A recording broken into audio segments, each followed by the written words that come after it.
이 사진은 2m 거리에서 30배 줌으로 찍은 사진이고요. 놀라운 것은 화소가 깨지지 않네요.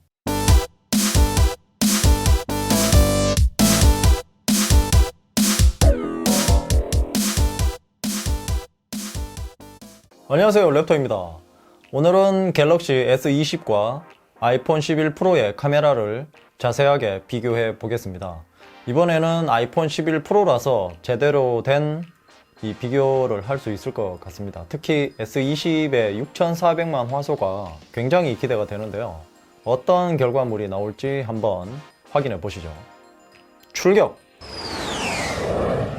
자, 갤럭시 S20은 이 후면 맨 위 렌즈가 이 초광각 1200만 화소, 그리고 조리개 값이 이 f2.2인데요 화각이 120도입니다 그리고 아이폰 11 이 프로의 후면 이 중간에 있는 것이 울트라 와이드 렌즈인데요, 갤럭시 S20의 초광각과 같은 것입니다. 이 렌즈가 1200만 화소, 그리고 조리개 값이 f2.4이고요 화각은 120도입니다 S20이 노트 C 플러스의 초광각 렌즈보다 다운그레이드 되었습니다. 그래서 S20과 아이폰 11 프로의 초광각 렌즈는 비슷할 것으로 보이고, 단지 밝기가 이 아이폰 11 프로가 조금 어둡습니다. 자, 실제로 초광각으로 찍은 사진인데 갤럭시 S20은 역광인데도 주변이 어느 정도는 잘 보이는 반면 아이폰 11 프로 같은 경우는 역광티가 확 납니다. 그리고 이 사진은 해질녘에 찍은 사진인데요, 역시 이 사진도 갤럭시 S20이 더 밝게 보입니다. 아이폰 11 프로는 전체적으로 어둡고 실제로 보는 것과 큰 차이가 없도록 사진을 찍어주네요. 아무래도 아이폰 11 프로가 밝기가 0.2나 어둡기 때문에 그런 것 같고요. 그리고 그 다음이 이 광각 메인 카메라인데, 갤럭시 S20부터 보면 이 가운데에 있는 이 카메라가 광각 렌즈입니다. 1200만 화소의 조리개 값이 f1.8로 노트 C 플러스와 달리 이 고정 조리개를 사용합니다. 그리고 광학 이미지 흔들림 보정 기술인 이 OIS 기능이 적용되어 있고요. 반면 아이폰 11 프로는 이 렌즈가 와이드 렌즈입니다. 1200만 화소의 조리개 값이 f1.8이고요 S20과 같은 밝기를 가지고 있습니다. 물론 OIS 기능이 적용되어 있습니다. 두 모델 모두 메인 카메라로 찍은 사진인데도 완전히 다른 분위기를 연출합니다. 갤럭시 S20 같은 경우는 전체적으로 어둡게 나오고요, 아이폰 11 프로는 밝게 나옵니다. 한쪽은 추운 겨울날 해질녘 같은 사진 같고, 한쪽은 한여름날 해질녘 사진 같습니다. 이 표현이 적절했나요? 그리고 실내에서 찍은 사진은 색감 차이가 확 납니다. 갤럭시 S20 같은 경우는 전체적으로 밝게 처리되었고, 아이폰 11 프로는 주변 색상에 맞춰서 처리된 것 같습니다.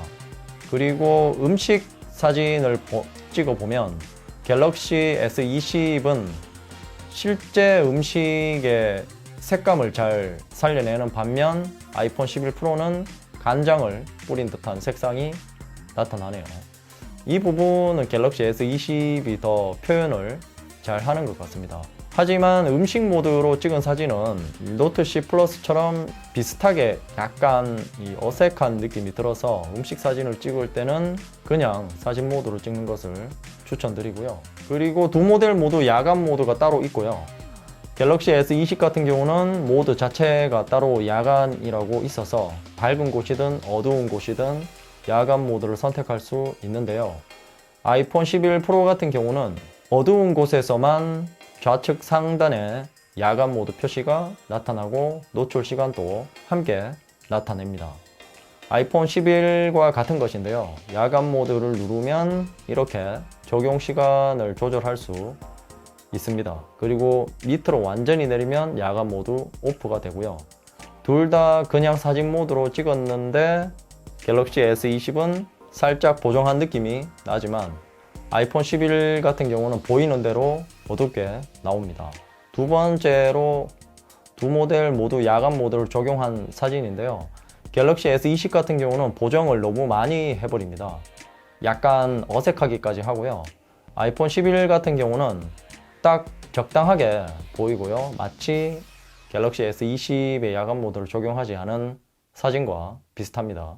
그리고 어두운 야외에서 사진을 찍은 것인데요. 두 모델 모두 사진 모드에서 찍은 것인데 큰 차이가 없는 것을 볼 수 있고요. 야간 모드에서 찍은 사진은 두 모델 모두 9초 정도의 노출 시간이 자동으로 계산이 되었습니다. 확실히 갤럭시 S20이 밝게 나왔습니다. 마치 서치라이트를 켜놓고 찍은 것 같은 착각이 들 정도로 밝게 나왔습니다. 자, 그리고 망원 카메라인데요. 이 맨 하단에 있는 것이 망원 렌즈인데 갤럭시 S20은 6400만 화소이고 f2.0입니다. 반면 아이폰 11 이 프로는 이것이 망원 렌즈인데요. 1200만 화소에 f2.0이고 두 모델 모두 OIS가 적용되었습니다. 갤럭시 S20의 사진이 3배 줌으로 확대되어서 그런지 화각이 굉장히 좁고요. 반대로 아이폰 11 프로 같은 경우는 화각이 상대적으로 넓게 나옵니다. 그런데 언뜻 보면 S20이 자연스러운 것처럼 보이지만 여기서 혼동이 발생합니다. 갤럭시 S20의 망원 렌즈 화각은 분명 76도입니다. 그리고 이 화각은 메인 렌즈 화각 79도와 3도 차이밖에 안 나기 때문에 실제로는 망원과 메인 렌즈가 비슷해야 됩니다. 그런데 카메라 화면에서 망원을 누르면 확 당겨지죠. 이것은 화면 비를 16대9로 했기 때문에 망원 렌즈 6400만 화소를 이용해서 크롭을 해버리기 때문입니다. 거기다가 망원의 효과를 내기 위해서 3배 하이브리드 광학줌을 사용하기 때문인데요. 이 하이브리드 광학줌은 실제 광학줌 1.04배 플러스 디지털 줌을 이용하는 것입니다. 화면 비를 4대3으로 놓고 망원을 선택하면 화각이 넓게 나오는 것을 볼 수 있습니다. 왜냐하면 4대3 비율이 망원 렌즈의 6400만 화소이기 때문이죠. 그리고 갤럭시 S20은 30배 줌이 가능한데요. 6400만 화소를 이용한 디지털 줌을 사용하기 때문입니다. 이 사진은 2m 거리에서 30배 줌으로 찍은 사진이고요. 놀라운 것은 화소가 깨지지 않네요. 물론 먼 거리는 노이즈도 심하고 화소도 많이 깨집니다. 이 사진은 갤럭시 S20으로 10배 줌으로 찍은 사진이고요. 우측 사진은 아이폰 11 프로로 10배 줌으로 찍은 사진입니다. 확실히 아이폰 11 프로가 화소가 작으니까 노이즈가 조금 보이는 반면 갤럭시 S20은 노이즈가 거의 보이지 않네요. 그리고 동영상은 갤럭시 S20과 아이폰 11 프로 모두 초광각을 제외한 광각과 망원 렌즈에 OIS가 적용이 되어 있습니다. 그리고 S20 같은 경우는 거기에 슈퍼 스테디 기능이 따로 있고요. 이번에 강화되어서 30도 보정각을 60도로 크게 확장했다고 했습니다. 하지만 실제 찍어보니까 전작이나 큰 차이가 없고 오히려 문제점이 조금 있는 듯한 느낌이 들었습니다. 이렇게 S20은 슈퍼 스테디 기능을 끄고 찍었을 때는 아이폰 11 프로와 큰 차이가 없었지만 슈퍼 스테디 기능을 켜놓고 찍었을 때는 노이즈도 심하고 뚝뚝 끊기는 듯한 느낌이 들 정도로 부드럽지가 못했습니다. 화질이 4K도 아니고 FHD인데도 이런 문제가 있네요. 반면 아이폰 11 프로는 OIS만으로도 흔들림 같은 것을 많이 잡아주는 듯한 느낌이 들었습니다. 자, 그 외에도 두 모델 모두 이 다양한 모드로 사진을 찍거나 동영상을 촬영할 수 있습니다. 아이폰 11 프로에 없는 기능이 갤럭시 S20에는 몇 가지가 있습니다.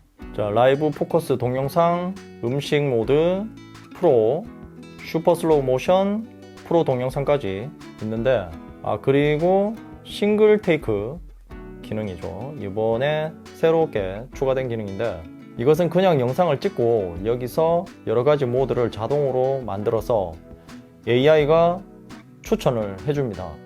이 기능이 정말 신기하면서도 괜찮다는 생각이 드는 것이 일일이 편집을 하는 것이 귀찮기도 하잖아요. 그런 수고를 덜 수 있어서 유용한 기능일 것 같습니다. 그리고 전면 카메라는 두 모델 모두 후면과 비슷한 모드로 구성되어 있고요. S20 같은 경우는 전면에서도 이 싱글 테이크 기능을 사용할 수 있습니다.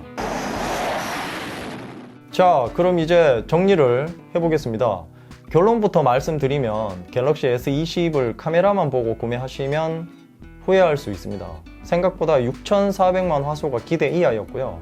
스펙으로 말장난을 해서 그런지 더 정이 떨어지고요. 하지만 기대를 너무 해서 실망했다는 것이지 아이폰 11 프로보다 떨어진다는 말은 아닙니다. 제가 갤럭시 노트 10 플러스에서도 지적했듯이 카메라 조작성이 갤럭시 S20에서는 많이 개선을 했습니다.